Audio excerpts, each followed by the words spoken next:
Bonjour tout le monde, un petit update de notre saison. On est présentement milieu mai. Ça paraît pas, les feuilles ne sont pas encore sorties, mais ça s'en vient, faites-vous-en pas. On profite aujourd'hui du temps libre qu'on a pour venir ressemer au travers du champ qu'on a déjà fait, que j'ai fait en fait l'année passée. Ce champ-là, il a été surbrouté. Mon trèfle dedans, il est éparse, donc il y a des trous ici et là. Je m'étais dit que cette année, au printemps, j'allais passer la gratte. Je me suis acheté un équipement pour fitter sur mon 4 roues. Je pensais égaliser tout ça, mais on est rendu milieu mai, il faut semer avant que la mauvaise herbe prenne le dessus. J'attendais d'avoir du temps sec, puis comme vous avez tous vu, le temps sec est plutôt rare de ces temps-ci. Donc, ce que je vais faire aujourd'hui, je vais simplement ressemer par-dessus ce qui est déjà fait. Ça va faire un tapis, un fond, donc pour empêcher la mauvaise herbe de prendre le dessus. Rendu en juillet, je vais revenir, puis je vais le refaire comme il faut pour semer de la bouffe d'automne. Donc, d'ici là, le trèfle va avoir pris le dessus, il va être devenu quand même relativement beau.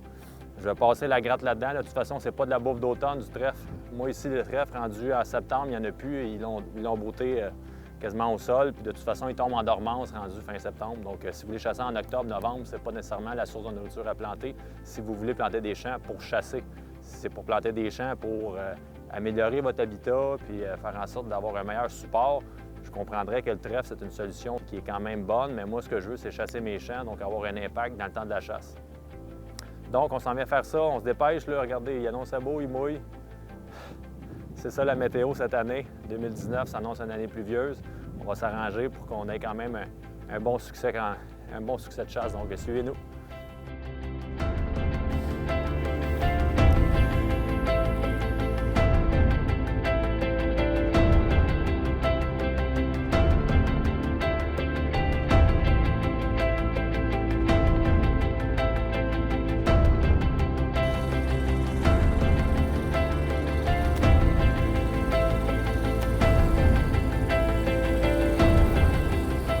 Comme vous avez pu voir, c'est pas très compliqué.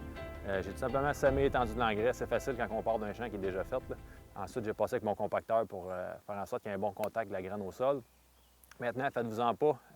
Les champs nourriciers, ça reste quand même un outil qui est super utile, mais qui n'est pas nécessairement accessible à tous. Donc, on ne consacrera pas nos stratégies. Vous avez pu voir dans les vidéos précédentes, intitulées Buck Bed, qu'en gros, ce qu'on fait, c'est qu'on cherche davantage l'endroit où est-ce que ces chevreuils-là se couchent.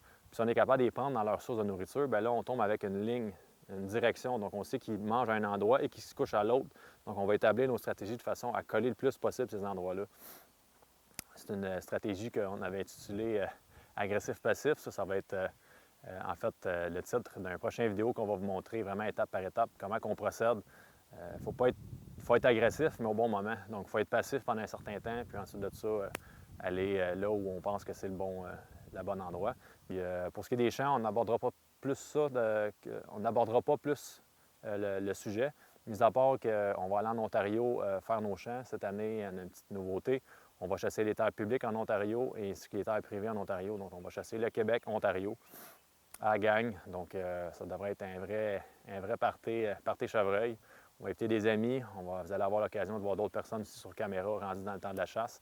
Mais ça fera partie de la saison Résilience 2020. Donc, je vous invite à nous suivre évidemment sur Facebook pour voir l'évolution de tout ça. Et ainsi de vous abonner à notre chaîne YouTube pour avoir des vidéos un peu comme celui-ci, technique. Celui-ci, c'est davantage pour vous montrer un peu un petit update de saison, tout simplement. Les prochaines vidéos vont être sur justement, on va partir de zéro d'une terre privée en Ontario. On va vous montrer par où qu'on part, qu'est-ce qu'on fait en premier. Ensuite de ça, c'est quoi les étapes suivantes. Si vous êtes capable de faire des champs, voici ce qu'on peut faire. Si vous n'êtes pas capable d'en faire, bien, voici l'autre option que vous avez. Donc, en gros, suivez-nous, ça promet pour cette année 2019. Yes, merci la gang.